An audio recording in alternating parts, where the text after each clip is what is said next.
Hello everyone and welcome to a new video on the channel. This is another one of my in-depth Blu-ray collection videos, as you can see from the title.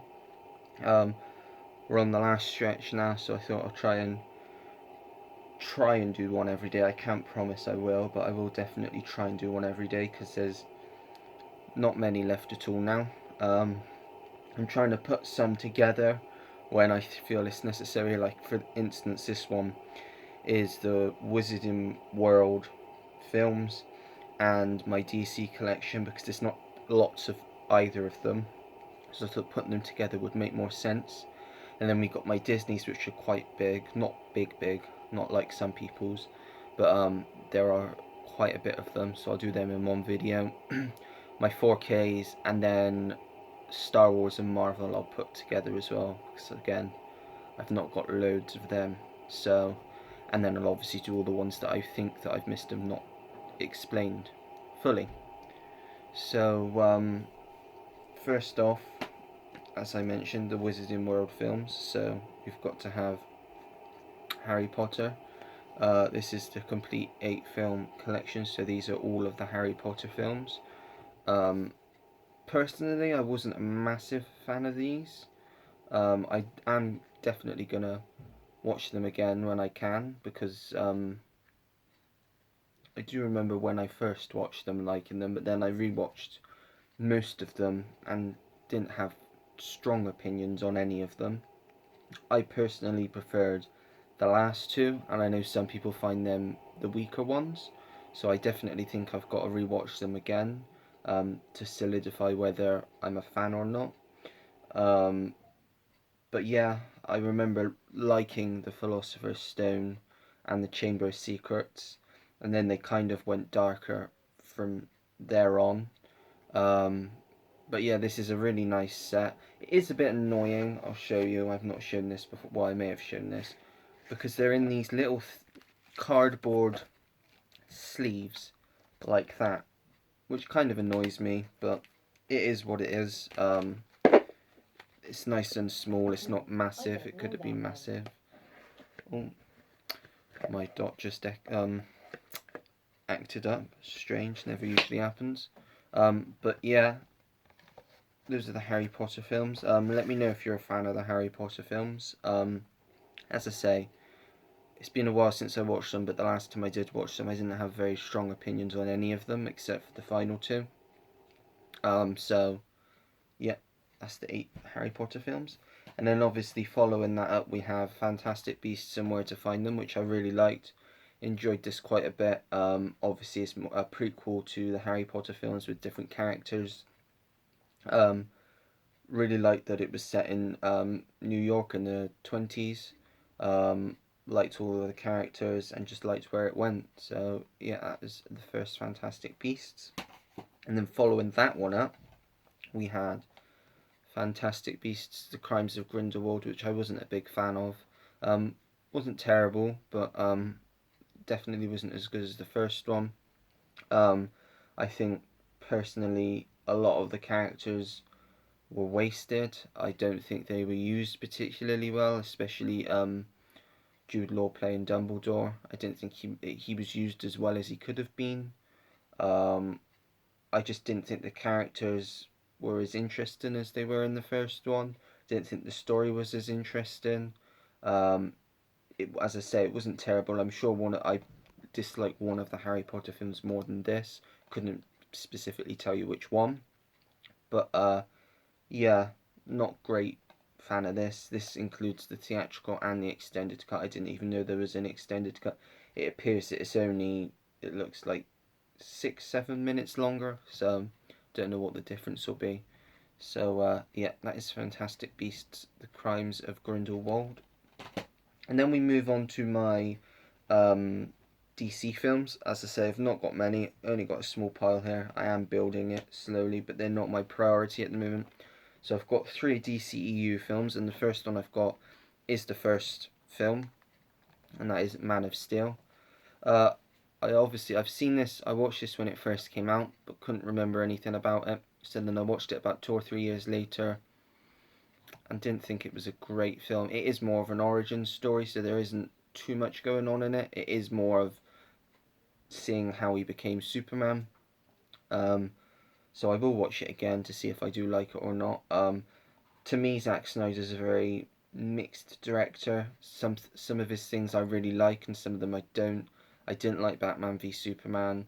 I thought Army of the Dead was okay. I really liked his Justice League though. So as I say, I'll have to give this another go to see whether I really do like it or not.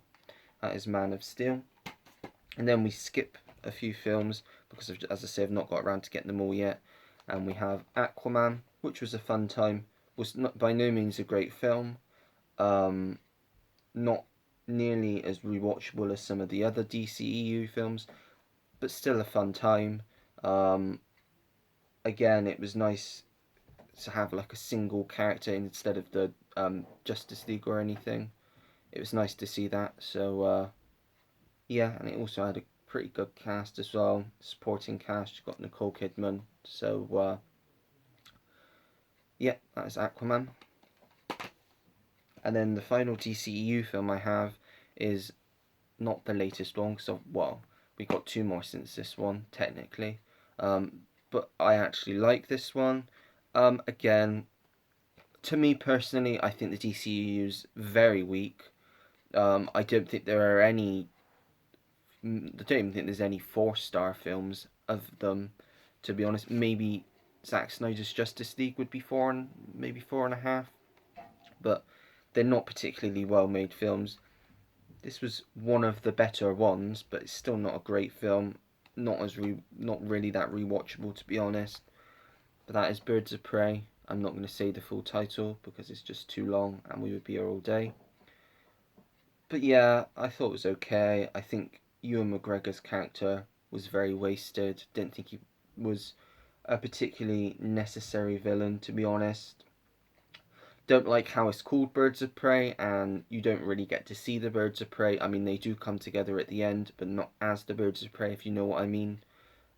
It's more of a Harley Quinn film, and it is quite weak. It's okay, not too long.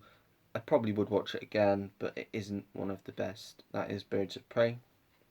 And then we go on to, I've got 3 just DC films. This is probably my favourite DC film and will probably stay that. Batman, the original 89 one with Michael Keaton, Jack Nicholson, Kim Basinger. I think this is the best comic book film personally. I only watched it for the first time this year and absolutely loved it. I just thought it had just all that essence of bringing like a comic book to life, and I thought Michael Keaton was great as Batman. I don't know whether I could say that I prefer him to Ben Affleck because I do really like Ben Affleck's Batman and his take on Batman. But he may be better than Michael Keaton. I'm not too sure, but I am very, very much looking forward to The Flash next year because obviously we're getting both of my favourite Batmans together on the screen. I think it may even be at the same time. I'm not sure. So that is one of my most anticipated films for next year. But yeah, 89 Batman, great film. And then one that I have mixed feelings about. I definitely 100% agree this is overrated. I think people regard this too high. It's an okay film. Well, not an okay film. It's a good film. Not a great film. It is more of a character piece. Um, I like it, but it's nowhere near as good as people think it is, in my opinion, and that is Joker. Uh, it's probably, I would definitely say it's top 10 of 2019, but I don't think it would hit my top 5 because there were so many good films that year, and as I said, I personally thought this was overrated, and I didn't come out of this film feeling wowed. I thought Joaquin Phoenix was amazing as the Joker, but other than that, I didn't think much else of the film coming out of it. I will have to give it a rewatch, but definitely think it's one of those underrated films that people talk too much about. But that's just my opinion, and everyone has a right to their own opinion. So yeah, that is Joker. And then finally, another Superman film, that I've seen but a long time ago, and it's very long. I don't know why it needed to be so long. It's like, I think it's 2.5 hours, I think. But I remember liking this when I watched it, but I am gonna need to watch it again because it has been a long time since I watched it, and that is Superman Returns. That's the only other Superman film I've seen. I'm ashamed to say I've not seen any of the original Christopher Reeve Superman films, but I will watch them when I can, when I get them. But yeah, from, as I say, from what I remember, I liked it. It's not got any like big thoughts in my head, thinking like it's amazing or anything. But it's been a long time since I've seen it, like I say, so I do need to rewatch it. But yeah, that is Superman Returns. And that is it. So that is all of my DC films and Wizarding World films. Have you got all of those? Have you got not got some of them? Um, what do you think I should add next to my DC collection? I mean, because my Wizarding World collection is complete. So what should I add to my DC collection next? Do you reckon I should add some more DC films or DCEU films? Let me know. And I'm not going to say I'm going to get them because I might not, but they may be motivate me more to buy those particular ones if they're mentioned below. But yeah, that is it. So if you like the video, make sure to give it a like. If for some reason you didn't like the video, then by all means give it a dislike. But if you do choose to dislike it, I would appreciate it if you let me know why down in the comments below. Subscribe if you want to see more videos like this, and turn the notification bell on so you know when I have a new video posted on the channel. Comment down below anything, everything. I get back to anyone that takes the time to leave me a comment. And that is it. So until next time, everyone, take care. Goodbye.